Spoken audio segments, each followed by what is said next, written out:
Donc, on doit se réjouir. Il y a quelqu'un qui m'a appelé ce matin qui dit, si vous avez du champagne, buvez-le. Je dis, ah bon, je dois boire du... Il dit, buvez du champagne. Parce que c'est maintenant que ça commence. Et c'est de là-bas il viendra être président de la Côte d'Ivoire.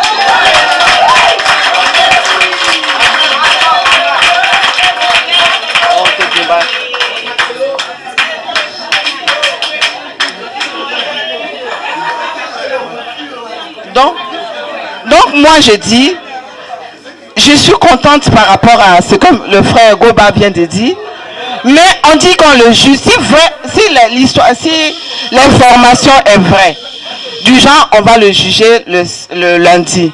Mais moi je dis c'est parce que peut-être ce pays-là c'est loin, mais si on le juge le lundi, mais le lundi là, si on pouvait y être, oui, c'est vrai, c'est le transport. Mais si on pouvait y être, ça veut dire que même un nombre d'Ivoiriens, un certain nombre d'Ivoiriens, pour montrer aux gens là que nous, notre président est ici.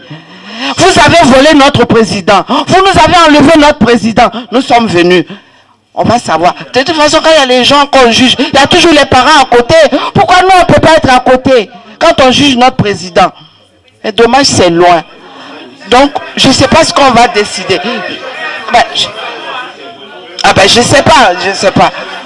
Donc, vraiment, prenons courage. S'il vous plaît, prenons courage. Et il a dit, on doit boire notre champagne, buvons notre champagne, parce que la roue est en train de tourner. Et celui-ci qui se dit président, qui pense qu'il va être réélu en France, cette roue est en train de tourner et elle tourne dans un bon sens. Le sens pour nous. Voilà, c'est ce que je tenais à dire. Merci à tout le monde. Merci Fidèle. Mais t'as vu? Les femmes ont de quoi dire. Mais c'est ça.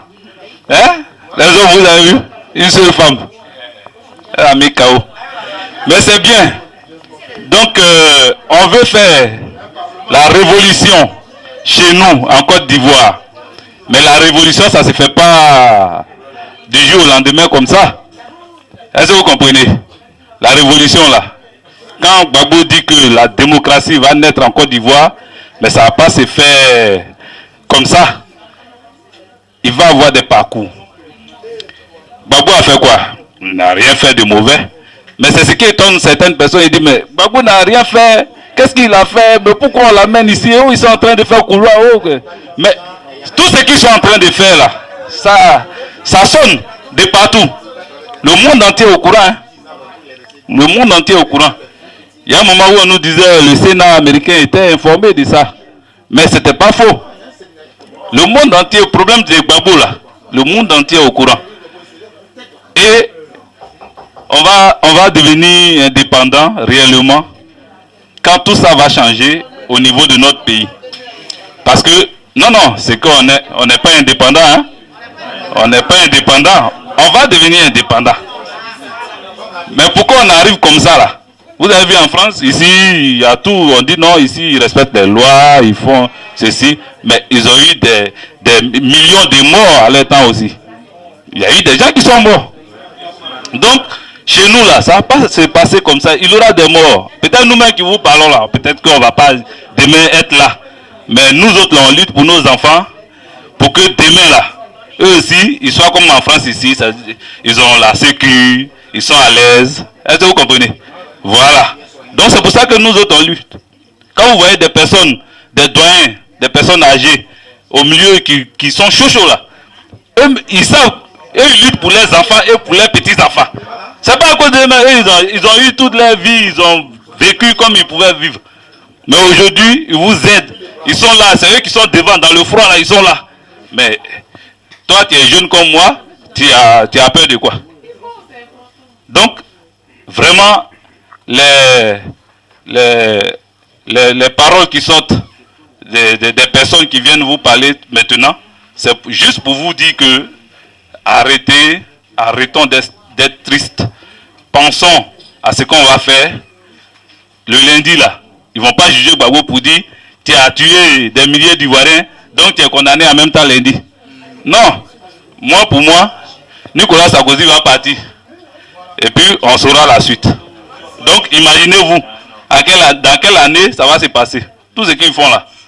Moi, je sais pour moi, en tout cas pour moi, si ça a changé, ok. Mais pour moi, Sarkozy va partir.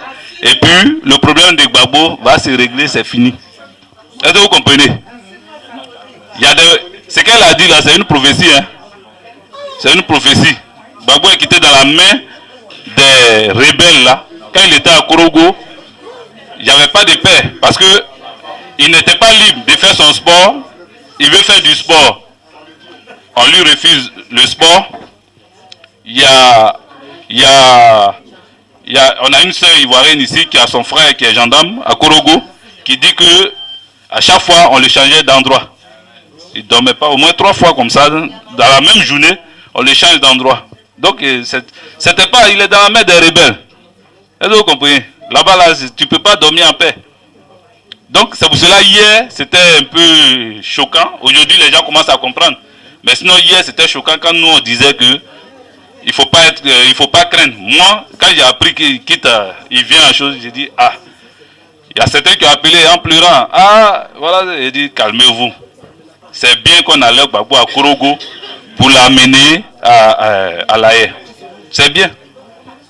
Là-bas, là, c'est avocat contre accusant. Et puis on va discuter. Et ça va traîner comme ça jusqu'à ce que Sarko premier quitte les lieux. Voilà. C'est tout ce que... Non, mais c'est ça.